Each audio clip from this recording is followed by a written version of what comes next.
Sir మీ అందరికీ నమస్తే sir. మాది స్టేషన్ గన్పూర్ సార్. స్టేషన్ గన్పూర్లో మేము బాబిని లేస్ వర్క్ చేస్తాం సార్. మాకు ఈ వర్క్ ఫాదర్ కొలంబో నేర్పించిండు. ఈటెల్లి నుండి ఒక తెల్ల ఆమెను తీసుకొచ్చి మాకు ఈ వర్క్ ఆమెతోనే మాకు వర్క్ నేర్పించిండు సార్. ఇక కొన్ని సంవత్సరాల దాకా ఈ పని గురించి మాకు తెలియదు సార్.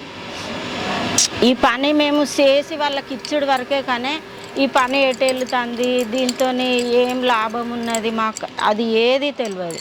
మేము వర్క్ చేసేది, వాళ్ళు మాకు డిజైన్లు ఇచ్చేది, ఆ డిజైన్ చేసేది మేము ఫాదర్ దగ్గరికి తీసుకుపోతే వాళ్ళు ఆ వర్క్ తీసుకొని మాకు ఎంతో కొంత డబ్బులు ఇచ్చేవాళ్ళు. ఆ డబ్బులతోని మళ్ళీ మేము మా ఇంట్లో మా పిల్లలను పోషించుకునుడు, వాళ్ళ చదువులకు అట్లా మేము చాలా కష్టపడ్డాం సార్ ఈ పనిలా. మళ్ళీ ఫాదర్ కొలంబో చనిపోయింది. చనిపోయాక పని మేము బంద్ చేసినాం. పని బంద్ చేసినాక మేడం వచ్చింది, శైలజరామయ్య మేడం.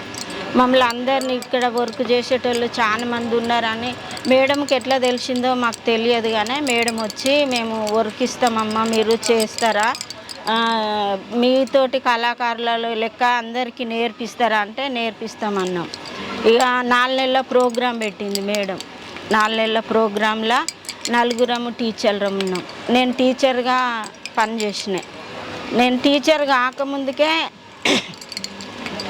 మా అత్త మామలు నాకు ఈ వర్క్ నేర్పించింది సార్. 12 ఏళ్ళ వయసు అప్పుడే నాకు పెళ్ళయింది.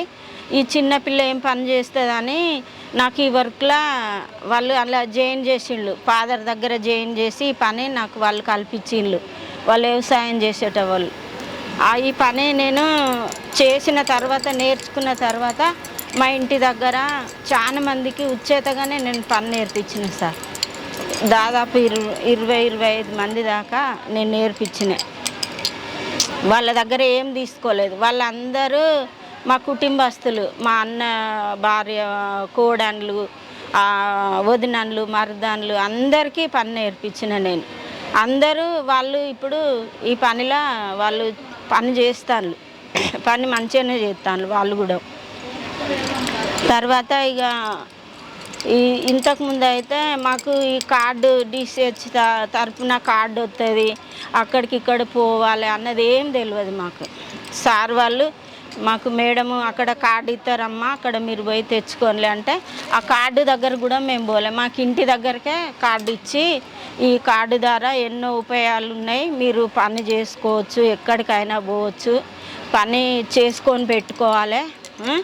మళ్ళా ఈ డిసిహెచ్ ఆఫీస్ నుండి కార్డు వచ్చినాకనే మేము ఎగ్జిబిషన్లకు పోవుడు, మాకు సార్ వాళ్ళు పరిచయం అవుడు, ఈ పని వాళ్ళు కల్పించుడు. మేము ఇట్లా ఇక్కడికి రావాలని మాకు తెలియదు. ఈ అవార్డు ఇవి అవి ఏం తెలియదు.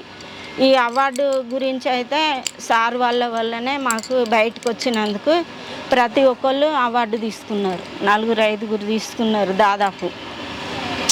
నాకు కూడా మొన్న అవార్డు వచ్చింది. ఇక ఈ పని అయితే ఇంతవరకు అయితే మేము ఎప్పుడు ఉత్తగానైతే ఉండం సార్. ఈ పనే చేస్తూ ఉంటాం ఎక్కడికి పోయినా. మేము పని లేనప్పుడు కొన్ని పనులు చేసుకొని ఇట్లా ఎగ్జిబిషన్లో పోవాలని దగ్గర పెట్టుకుంటాము. ఆర్డర్లు వస్తాయి. డిసిహెచ్ ఆఫీస్ తరఫున మాకు పని కల్పించిళ్ళు. డిసిహెచ్ ఆఫీస్ తరఫున మాకు ఎగ్జిబిషన్లో మాకు సార్ వాళ్ళు కార్డు ఇచ్చి రమ్మన్నారు. మేము ఎప్పుడు మాకు సార్ వాళ్ళు ఫోన్ చేసి మా ఫోటోలను మా ఫోన్ నంబర్లు తీసుకొని మాకు ఫోన్లో పిలిపించి మాకు ఇక్కడ అవకాశం ఇస్తాను. సార్ల వాళ్ళకు ధన్యవాదములు. ఎందుకంటే మా లాంటి వాళ్ళు ఇంకెంతో మంది ఉన్నారు సార్, వాళ్ళకు కూడా మాతోటి పని కావాలి సార్. మీకు ధన్యవాదములు సార్, నాకు ఈ ప్రోగ్రాంలో అవకాశం ఇచ్చినందుకు. సార్ ఏపీపీసీసీ వాళ్ళు మాకు ప్రోగ్రాం ఇచ్చిండ్రు. మేడం వాళ్ళకు, సార్ వాళ్ళకు ధన్యవాదములు సార్. మాకు ఇంకా పని ఇట్లా ప్రోగ్రాంలు ఎన్నో ప్రోగ్రాంల అవకాశం ఇవ్వాలని నేను కోరుకుంటాను సార్. మాకు ఎంతోమంది ఉన్నారు, వాళ్ళకు కూడా మా అవకాశం ఇవ్వాలి. మేము వచ్చినట్టు వాళ్ళు కూడా మా లెక్క వాళ్ళు కూడా చేసుకోవాలి సార్. మాకు ఇట్లాంటి ప్రోగ్రాంలు కల్పించినందుకు మీకు ధన్యవాదములు సార్. మాకు ఈ శిల్పారామంలో అవకాశం ఇచ్చింది సార్. అవకాశం ఇచ్చినందుకు మీకు ధన్యవాదములు తెలియజేస్తాను సార్. Thank you sir.